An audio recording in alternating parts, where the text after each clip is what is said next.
What's up YouTube, Demi here with a build guide slash update video on FlyingPurplePeople, my Lacerate Slayer, ultimate two-handed resolute technique melee build, whatever you want to talk about it. It's so much faster than I remember it being. I think my attacks per second fully buffed last week was around 9.1. Unbuffed, that was fully buffed rather, right? So unbuffed right now I'm sitting at 9.8, which is just like a ludicrous amount of damage. So let's see, what do I do here? Let's throw in a random map.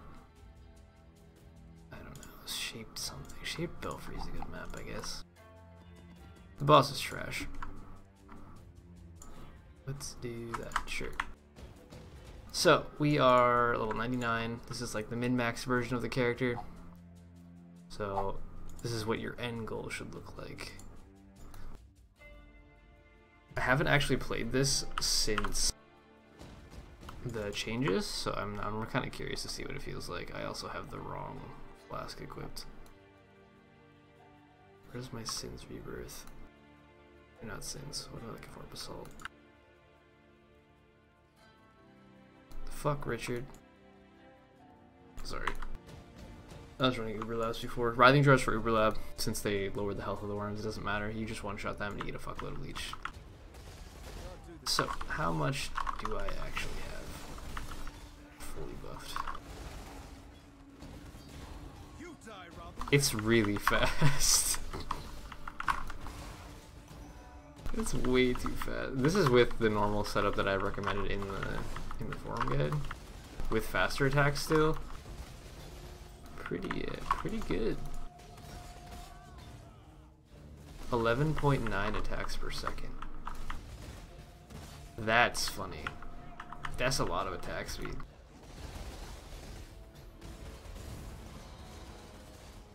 $293k tooltip. Not bad. That's not including the more damage against bleeding enemies, obviously, since that's only in the that's like on hit calculations. I think my tooltip went down, but I feel like my actual DPS probably went up. It's a bit hard to tell. I had an urge to do that mission instead of like incursion. I'm like, oh yeah, I need to do that. 367k. Yeah, it's not bad. I think I had higher tooltip before. But again, hidden DPS modifiers. Let's go meme with the boss for a bit. Let's see if I can showcase my leech rate.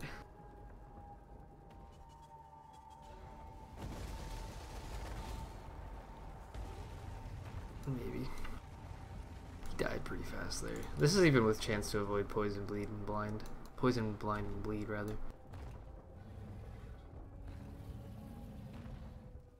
And I'm on the wrong overlay. Professional or YouTuber right here. I have decent leech rate. I love this fucking build, dude. It's so dumb. It's just so dumb. You hit things, they die, you leech. It's great. Okay, I don't think anything's changed with the majority of the build, the tree, the gear, whatever, so I will go ahead and do a build guide, and I'll link the forum guide in the description below the video. For those of you that want to play this for the League Start, I know a lot of you are playing this for League Start, and I've been getting pretty good reviews from everybody so far. So that's awesome. I'm glad that it feels a lot better for people.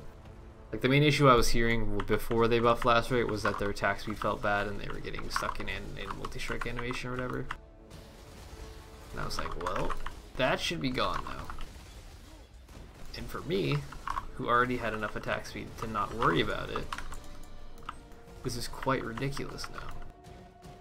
And I like it. It means we can stack way more poisons per second. Should have overall higher DPS. Alright, so let's do a quick overview of the passive skill tree and whatnot. My ascendancy is Slayer. For a lot of reasons, this is normal lab, cruel lab, merc lab, uber lab. But you get overkill damage leeches life, which means that if you hit somebody for like, I don't know, 10,000 damage and they only have 2,000 life, you get to leech 20% of the 8k. It's a lot of leech, especially when you're killing packs that are squishy. You get a ton of overkill leech, and this leech lasts for 30 seconds. Once you have Brutal Fervor and the life leech effects are not removed at full life. It's really, really good. You also get a bunch of damage while leeching, and then some attack leech and damage with two-handed weapons. Great. And then once you get Headsman in MacLeod, you get more damage if you kill recently. That's just generic. You get AoE, and you cannot take reflected physical damage, so you don't have to worry about phase reflect maps. And then we get Uberlab, you get Onslaught for 20 seconds if you kill a rare unique. And you have 20% Culling Strike. Normal Culling Strike is 10% life. So this is actually massive for boss fighting. For Uber Zaro, you're like, when you get to the third phase of Zaro, he just dies. Because he starts at 33% life, right? 33% life. You call him when he hits 20, it's like an instant death for him. So, skill tree. We get a lot of attack speed, a lot of life, all the two-handed nodes that are relevant for your damage type. And we get all packed leech nodes here. So, leech stuff. Leech by default starts at 20% max life. If you get nodes on the tree, these three nodes right here, you go up to 29% of your maximum life leech per second, which sounds good, right? But then Volpack doubles that, and I also have maximum life leech range on my amulet, which is an Elder amulet, so that puts me up to 34% times 2, which is 68%, and then we get 20% life recovery from our belt. It's an Elder belt. That puts me up to 82.1% or something like that of my max life leech per second, so I leech around 6.5k a second or something like that. And then on top of that, we have Soul of Aracali for capture Arachnoxia. We get 50% increased life recovery rate, whatever, if you stop taking damage over time recently. Because I use Blood Rage, which is a physical damage over time debuff, whenever my Immortal Call procs to give me physical damage immunity, it procs that you've stopped taking damage over time recently. So I get another 50% increased recovery rate, which puts me at like 120% life leech per second, which is just stupid, and it's beautiful. But yeah, skill tree, life nodes, two-handed nodes over here, life leech nodes, life nodes, blood magic. Because I normally recommend when you use Lacerate to use Starforge. Starforge says deal no elemental damage, so that means you can't deal fire, cold, lightning. You can still deal physical and chaos damage, but physical and chaos, there are no auras that benefit us other than haste. So instead of taking a 50% aura and then nothing and worrying about mana leech and having to worry about mana while using leaf slam and all the other bullshit, screw it, go for 4 points here. You get 35% max life for 4 points, which is well above the average life node by far. So it's very efficient life nodes. You don't have to worry about it anymore. Then you get the two-handed nodes that are corresponding to whatever your weapon type is. So I'm axes. If you're maces, then you would take mace nodes. If you're swords, you take sword nodes, whatever. Then you take Resolute Technique, so we don't have to worry about accuracy at all. They can't evade our attacks, so you have a 100% chance to hit, which is really, really good for DPS. And gearing, you don't have to worry about accuracy at all, which is nice. We get some more two-handed nodes down here. Life nodes, attack damage, AoE, the entire Silent Life Wheel, more attack speed, more jewels. We'll go over jewels in a second. More jewels, more life, and life over here. The only reason I take these two nodes is because I want to be Chaos Res capped with my gear. So with Flask up, I'm at 76%. If you don't want to worry about that much, you can just spend these 4 points and grab these 4 points or something like that. Or just like these 3. I don't know, there's other life nodes around. Or you just pick up more damage nodes, whatever you want. Jewels. So I use generally all rare jewels because getting an Abyss jewel that fits this character is actually ridiculously hard. So hard that I have a jewel for mirror service because of how difficult it is to get one like this. This is double T, or I think it's T1, T2 phase, and then T2 life, T1 attack speed. Very, very hard to get. I've been crafting these jewels since they came out, and I have had nothing close to this. I actually bought this in what was the last league called? Bestiary League, and brought it to Standard. But there was like nothing like it. And this is for maces, so I don't even have one for axes. I'm using this weird-ass jewel with fizz, lightning.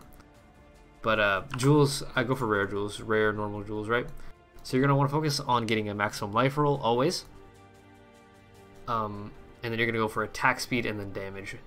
So start out with life plus attack speed, just as a 2 property, and then go for life, attack speed, damage, and then go for life, attack speed, damage, attack speed if you can get it. But there's a billion things that scale our damage, so we have attack speed with if you are an axe build, right? Attack speed with two-handed, physical damage with two-handed, physical damage, melee damage, area damage, attack speed with axes, physical damage with axes. There's so many mods, right? And if you're swords, obviously you go for swords. If you're maces, go for maces. If you're staves, even go for staves. But all of my jewels are life, attack speed, damage, or life, attack speed damage. They're all like that. I have a lot of them. It takes a long time to get 4 property jewels, but that is your end goal. Once you get 2 and 3 property jewels, eventually you're going to go for 4 props. And it will take you a while to get them. You may end up having to buy a bunch of 3 property jewels and just slam them yourself, like I did, to get good jewels, but eventually that's your like min-maxing stuff, right? So what do we go for next? The links. The main 6 link for Lacerate is Lacerate. I'll try to do this in order of priority. Hang on, let me think about it a little bit. So it's Lacerate, Multi-Strike, Faster Attacks, Melee Physical, that's your 4 link, and then you go for Maim 5th link, and Damage on Full Life as your 6th link. If you don't like Damage on Full Life and you feel like it's not reliable enough, you don't like having the damage loss whenever you spend some life, whatever, you can take this out and put in Chance to Bleed. That's fine. You could also use Conk Effect, increased AoE in this link. I personally like Damage on Full Life, it's the highest damage. And yes, when you are using Blood Rage, you can still leech life. Or sorry, you can still count as on full life. They changed this in 2.6 to where the damage on full life buff still counts if your leech and regen rate are higher than the degen. So if we've actually hit something in the last 30 seconds, we are leeching to full, even though it'll say you're missing like 6 to 10 life or whatever. That's just a display bug. You still get the damage on full life bonus, and it'll reflect that in your tooltip. That's your main 6 link. After that, you go for a 4 link War Chief Totem. I'll do this in order of priority as well. So we have Bloodlust because it's the highest damage thing here, and because Lacerate has Chance to Bleed, and we have Chance to Bleed from our Void Heart, then they're always bleeding if we're hitting them with Lacerate. So that's the damage link for our War Chief. You go for Conk Effect, Faster Attacks, that's your 4 link, and then 5th link, Damage on Full Life. Or sorry, Melee Physical Damage, and then Damage on Full Life. This goes off of your life, not the totem. So it's the same as the other one. If you are at full life, you get the bonus. If you don't like this, take it out, put in Chance to Bleed. Same shit. Or what else can you put in there? Minion and totem damage or resistances if you're worried about that. So make the totem last longer. And then your movement skill, we are using Leap Slam. Leap Slam is our movement skill because it doesn't need movement speed. It just scales purely off of your attack speed. So the more attack speed that you get on your gear and your jewels and whatnot, the faster your Leap Slam goes. If you want to make it even faster, you can put it in a pair of Insanity Gloves to get a ludicrous amount of attack speed. I have 404% of attack speed on my Leap Slam. Pretty good. And then your cast damage taken setup, you have cast damage taken Immortal Call. For the physical immunity, we do generate endurance charges through our Leap Slam 4 to 5 faster attacks endurance charge on melee stun setup. Whenever we land on an enemy and stun it, we get endurance charge. That feeds our Immortal Call, so the Phys mitigation lasts longer. Then I have a Summon Lightning Golem for the attack and cast speed. If you want Phys mitigation, go for a Chaos Golem. If you want just pure damage, go for a Flame Golem. Do not use Stone Golem since we have Vaal Pact to the life leech, or the life regen does nothing. And then I have a vulnerability in here for the more damage. If you are worried about defensive stats, you can use an Enfeeble in this link, but you will drop a lot of damage, which is kind of annoying. And then the last 4 link, you have a Blood Rage setup. Then you kind of have 3 links to do whatever you want. I have it linked to Enhance. Enhance gives quality to active supported active skill gems. Quality on Blood Rage is attack speed, so you can see it has 20% attack speed. When I link it to Enhance, it has 26% attack speed, so we get 6% attack speed for a random link. That's cool. If you wanted to, you could put in like a Vaal Double Strike setup or something here, or if you wanted to, you could put a Vaal Double Strike in this setup instead of your War Chief to kill bosses with. I want to experiment with that as well.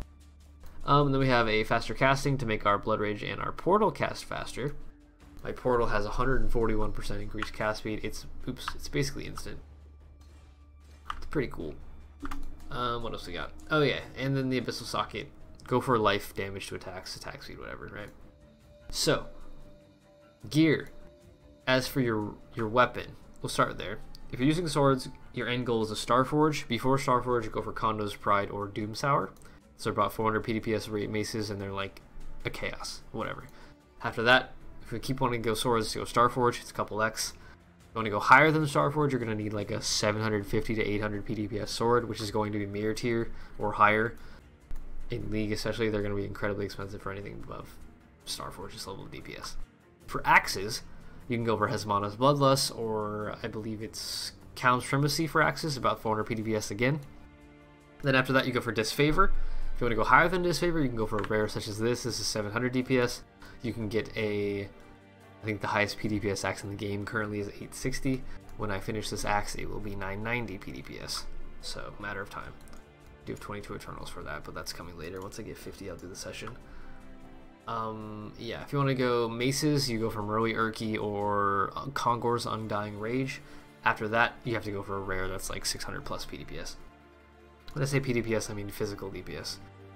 Okay, so let's do Helmet next. Helmet, You can go for a rare with life resistances, stats, whatever you need. Endgame, you're going to want to go for Devotos. It gives you 16% attack speed, a huge amount of dex, and chaos res.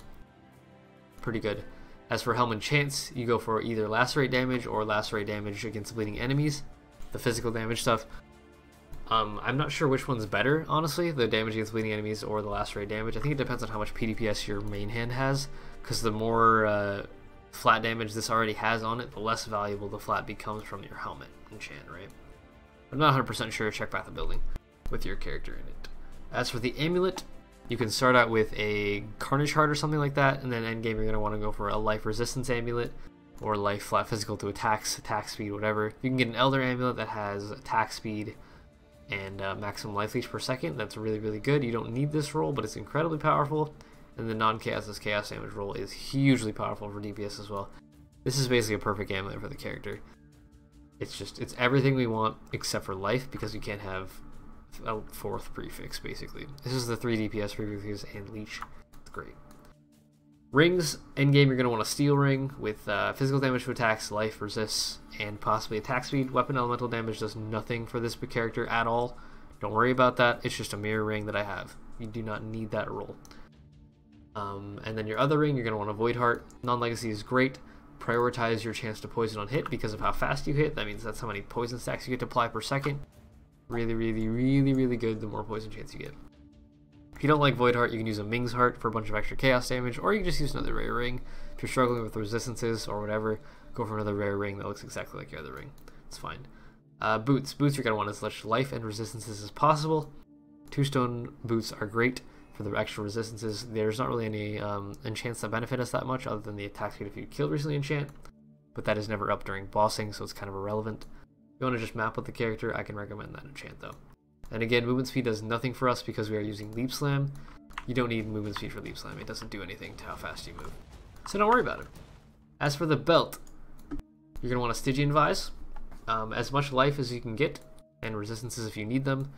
If you can get an Elder one, which is standard only, Elder Stygians are legacy. You can go for a melee damage or attack speed during Flask effect roll, which is really, really good. And again, you don't need weapon elemental damage. It does nothing for this character. If you can't get a Elder Stygian, go for a Elder Leather Belt or an Elder Rustic Sash with the life recovery rate, because that is a more multiplier to how fast we leech, and it's really, really important. Gloves. Life resists. Attack speed is great. Added physical damage to attacks is great. After that, if you can get an Insanity pair of gloves to make your Leap Slam faster, Socketed Gems get more attack and cast speed. That's great. These are Legacy Insanity, so the non-Legacy is 16% more. It's still a lot of more. Definitely worth it. And Flasks. So, in order of cheapest to most expensive, this is cheapest. You're going to want a Basalt Flask with Freeze on it. We are bleed immune because of our Ascendancy, so you don't worry about that. As long as you've hit something, you're immune to bleed, right? Then you're going to go for this. You'll go for Aziri's Promise after that. This is probably a 1 or 2 chaos. Prioritize physical damage as extra chaos, especially if you're using Starforge. You don't need the second roll at all. If you are using a non-Starforge weapon and you have a Taste of Hate, you can benefit a little bit from that extra elemental damage as extra chaos, but otherwise don't worry about it. After that, go for a Lion's Roar. This gives you more melee physical damage and knockback to keep them away from you so they can't actually melee. It's a huge defensive buff. After that, if you can afford it, go for a Taste of Hate. If you cannot afford Taste of Hate, use a Sulfur Flask, which is the Consecrated Ground Flask. Those give you increased damage from the implicit, this right here. Something like this is fine. You could go for another Life Pot if you're worried about it. I never use Life Pots on a Slayer, but if you want to, you can. And then if you can afford a Taste of Hate, get a Taste of Hate. It gives you physical mitigation by making you take Fizz damage as cold, which means it goes against your cold res. So instead of taking 100 cold damage, you take 30 of it, 100 physical damage, 30 of it would become cold damage. 30 of that cold damage against 75% resistances is 22.5 gone, so you'd only take 7.5 of that 30, which is pretty good. And then after that, once you get your taste, go for a Sin's Rebirth. This gives you Unholy Might, which is about 30% of your physical damage added as chaos. Oh, I just tried to flask without the flask equipped. Gives you quite a bit of damage. If you don't want to use this flask, you can get an Abyss Jewel with a Unholy Might roll on it. Just Unholy Might on kill. It's much, much cheaper than this flask. You could then use whatever you want in this slot. Totally up to you. But these are the flasks that I use. And then for Uber Lab, or labbing in general, I recommend a Worms Flask. This gives you the ability to drop 2 worms on the ground, which you can then one-shot and get your overkill damage, which is great. because it means that you can walk through a trap room with your leech up without having to kill anything first. I can't refill this in hideout because it's just not allowed for some reason, so I can't show you that, but take my word for it. Pantheons, I have Soul Heracali with Crapture Arachnoxia for the recovery rate thing. If you don't want to use this one, you can use Soul Solarist. If you're fighting like a lot of crit stuff, the no damage from extra critical strikes from Jorah's Sky's Edge is really, really good. I usually map with this though. And then secondary, we have Growth Coal for the Fizz mitigation and the reduced attack speed for things that have hit us, which is pretty cool. If you don't like that, you can go for Tukohama for Fizz mitigation while standing still, since we are standing still while using Lacerate. Now, this character is not just Lacerate. You can use literally any melee skill with the character. You can use any weapon type, axe, mace, or sword. The forum guide has a path of building paste bin for all 3 of those weapon types, but again, you just swap out the nodes to whatever you're playing. Pretty simple. If you really wanted to, you could even swap to dual wielding. This is a two-handed node, so instead of that, you take dual wield. The rest of the tree is the same. Pretty simple to swap it out. It works for everything. You can use whatever main skill you want. You can use all the new vaal skills, vaal earthquake, vaal double strike, like vaal ground slam. There's so many new combinations of things, and I want you guys to experiment. If you play this character and post in the forum guide afterwards, I want to see your gear. I want to know how you did, what level of content you got up to. Like, post your gear so that other people can look at the forum guide and see how high you can get with relatively budget gear, because obviously I'm using very expensive gear. You don't need this to start out with. This is a great starter character for leagues. It's a great endgame character. It scales incredibly well the more currency that you want to dump into it. It's just like, the more currency you have, the better the build gets. And that goes for every other build, so I hope you guys like the character. If you did enjoy the build guide, leave a rating. Subscribe to the channel if you haven't already. I post a new video every day. Again, the forum guide is linked below, which has the paste bin, all the links, all the information I just gave you in text form if you don't like reading or watching videos, whatever. If you like what I do, you can consider supporting me on Twitch. My stream is linked below. Or you can support me on Patreon if you want to get some exclusive rewards down there. Or you can check out my Humble Bundle sponsor down below, which where you can buy some games, get some cheap games, and I get commission for that. They have sales all the time, promotions all the time. You can sign up for a monthly bundle of games to be delivered to you and play whatever you want. But yeah, I hope you guys are having a good time with this character. It's been around for years now. It's a very good build. I'm slowly getting towards 100, not quite there yet. But I hope you enjoyed the video. If you did, I already said that, whatever. I'm sorry, I'm really tired. Thank you for watching. I'll see you in the next video. That'll be Demi out.